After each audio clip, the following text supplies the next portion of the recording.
सनान सोया हुआ है क्या? अगली सुबह वो सब नाश्ते की टेबल पर बैठे नाश्ता कर रहे थे जब मिर्ज़ा साहब ने आफत बेगम से पूछा, नहीं प्यारे डैड, मेरे दिल की ठंडक, मेरी जन्नत के दरवाजे आपका फरमाबरदार बेटा उठा हुआ है, बल्कि ये देखें आपके पास आकर बैठ भी गया है। जो अब सीढ़ियों के इख्तिताम पर पहुँचते सनान की तरफ से आया था, जो मिर्ज़ा साहब की बाएं जानिब पड़ी कुर्सी पर बैठ भी चुका था। इतने कोई तुम मेरे फरमाबरदार, वो तंजिया लहजे में कहते नाश्ता करने लगे। सनान ने एक नज़र अपने बाबा को देखा और फिर बारी बारी सबको। नज़रें सनाया पर आकर रुकी थी, जिसने मिर्ज़ा साहब को देखने के बाद बर वक्त सनान को ही देखा था। वो उसे देख रहा था। सनाया ने माथे पर पैर डाले और इसे घूरा, पर हमेशा की तरह सनान ने उसकी घूरी को इग्नोर करते हुए उसे स्माइल पास की और फिर वापस मिर्ज़ा साहब की जानिब देखा। कसम ले लें, मैं आपका ही फरमाबरदार हूँ डैड। अब मोहल्ले के इन बूढ़े अंकल का फरमाबरदार तो बनने से रहा, जो मुझे देखते ही अपनी बेटी की बातें शुरू कर देते हैं कि बीए किया हुआ है मेरी बच्ची ने, घर के सारे काम आते हैं, बहुत ज़हीन है, वगैरह वगैरह। मतलब समझते हैं ना आप ऐसी बातों का?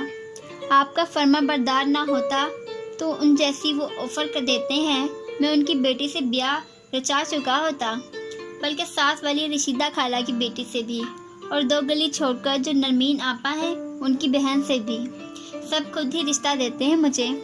पर देख लें, मैंने आपकी इजाज़त के बिना कभी ऐसा सोचा भी नहीं, फिर भी आप कहते हैं मैं फरमाबरदार नहीं हूँ। तो ये तो नाइंसाफ़ी हुई ना मेरे साथ। क्यों मम्मा?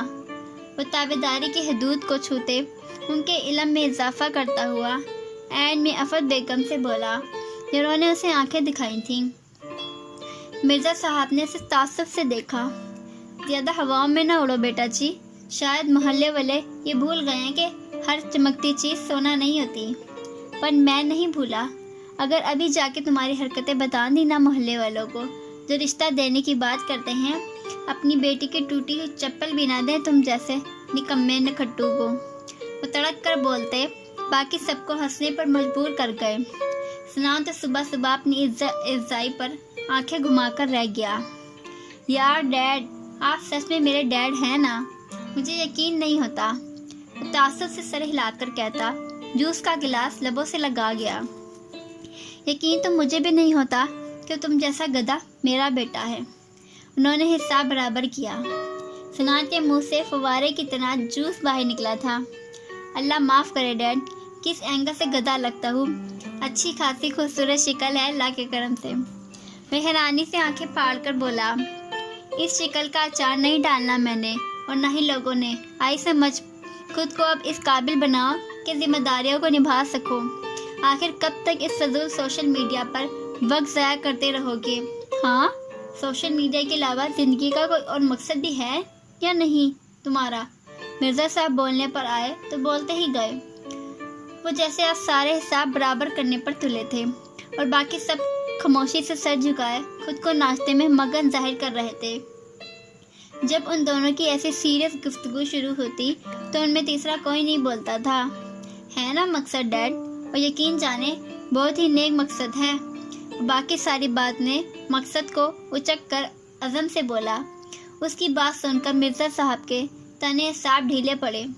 और क्या मकसद है वो सनान को देखते अपने लफ्ज़ों पर जोर देकर बोले, आपके लिए और मम्मा के लिए एक प्यारी सी बहू लाना। वो एक नज़र सनाया को देखता, ताबेदारी से दिल पर हाथ रखता, संजीदगी से गोया हुआ। उसकी बात पर सबने अपना माथा पीटा। सनाया उस ढीठ को देखकर रह गई। बेगम, अपने इस लाडले को समझा लो, मेरा दिमाग ना खराब करे। बस फजूल बकवास जितनी करवा लो इससे। उसे घूरी से नवाजते हुए दांत पीसकर आफत बेगम से मुखातिब हुए। क्या डैड यार, इतना नेक मकसद बता रहा हूँ मैं आपको अपना।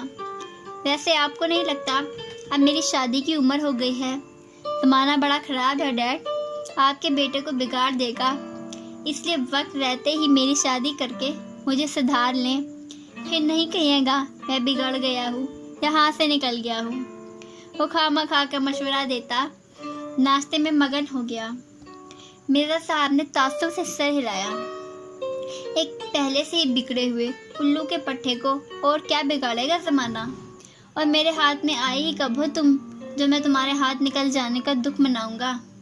وہ جتا کر اس پر اچھا خاصا غصہ طنز کرتے ناشتہ کرنے لگے۔ اللہ اللہ، کیا چیز ہے یہ؟ ثنایا حیرت سے بڑبڑائی۔ سنان نے اس کی بڑبڑاہٹ سنی اور اسے دیکھا۔ اگر میں لڑکی ہوتا نا تو یہاں میں کہتا میں چیز بڑی ہوں مست مست۔ وہ اسے دیکھتا ہونٹوں کو زبردستی مسکراہٹ میں ڈال کر پلکوں کو 3-4 بار تیزی سے جھپکتا اور سر کو تھوڑا جھٹک کر بڑے سیریس انداز میں بولا۔ یالے کے منہ سے بیک ساختہ کہکا نکلا تھا۔ ثنایا دانت پیستی سر جھکا گئی، جبکہ آفت بیگم اور مرزا صاحب بس گہرا سانس بھرتے نفی میں سر ہلا گئے۔ اس شیطان کا وہ کچھ نہیں کر سکتے تھے۔ یہ سچ میں میرا بیٹا ہے؟ مرزا صاحب آفت بیگم کو دیکھتے چہرے پر بے یقینی کے تاثرات سجائے دکھ سے بولے، یہ سچ میں میرے ڈیڈ ہیں؟ سنان بھی انہیں کے انداز میں آفت بیگم سے گویا ہوا۔ تم ان دونوں کو دیکھتی سب سے گہرا سانس لیتی، اپنے ہاتھ ان کے سامنے باری باری جوڑ گئیں۔ خدا کے لیے مجھے بخش دیں آپ دونوں باپ بیٹے، حد نہیں ہو گئی؟ میرا بیٹا، میرا ڈیڈ، پاگل کر دیا آپ دونوں نے تو مجھے۔ وہ غصے سے آگ بگولا ہوتی بولی۔ سنان چہرہ جھکاتا اپنی ہنسی کنٹرول کرنے کی کوشش کرنے لگا۔ اس کے ساتھ ساتھ یالے اور ثنایا بھی ہنسنے لگی، جبکہ مرزا صاحب بس آنکھیں گھما کر رہ گئے۔ کیا ماما جان یار، آپ تو غصہ ہی ہو گئی، بی پی ہائی ہو جائے گا آپ کا۔ آپ کے ان ہٹلر شور کو آپ کی فکر ہو نہ ہو پر مجھے بہت ہے۔ وہ کہتا اپنی جگہ سے اٹھتا ان کی جانب گیا۔ یہ تو بس جب دیکھو ہاسپٹل کی لیڈیز وارڈ کے چکر کاٹتے رہتے ہیں۔ نظر رکھا کریں مجھے تو اب شک نہیں یقین ہے یہ دوسری شادی کر کے بیٹھے ہیں۔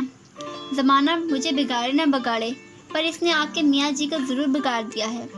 وہ سیریس انداز میں دھیرے دھیرے آفت بیگم کے کان میں بات ڈالتا ان کا سر چوم کر فوراً وہاں سے باہر کی جانب بھاگا تھا، کیونکہ حیرت اور صدمے میں جاتی آفت بیگم کا ہاتھ سیدھا ان کی چپل پر گیا تھا۔ اب شرم کر لو سنان، بابا ہیں وہ تمہارے، ان کے بارے میں ایسا کیسے بول سکتے ہو تم؟ وہ غصے سے بولی۔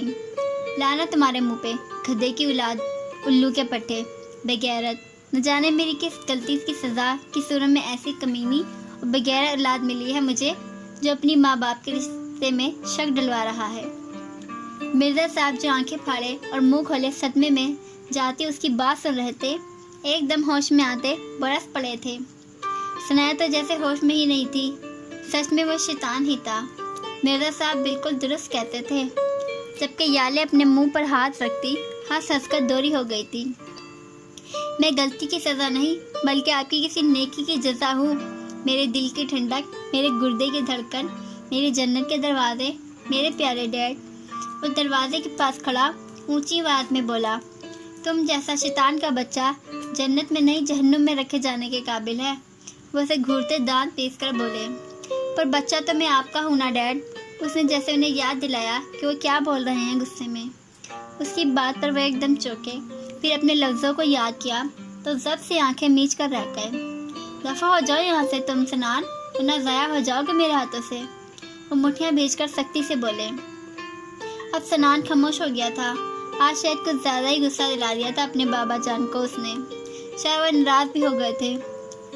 ان کو غصے میں دیکھ وہ فوراً ان کی جانب بڑھا تھا، جو اس کی جانب پشت کیے اپنی جگہ سے اٹھتے اپنا موبائل اٹھا رہے تھے۔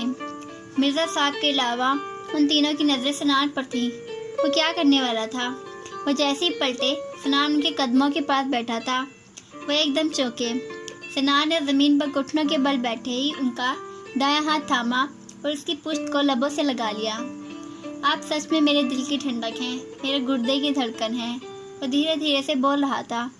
مرزا صاحب دم سادے آج اپنے بیٹے کا اپنے لیے اظہار محبت سن رہے تھے۔ گردے کی دھڑکن، گردے میں بھی دھڑکن ہوتی ہے؟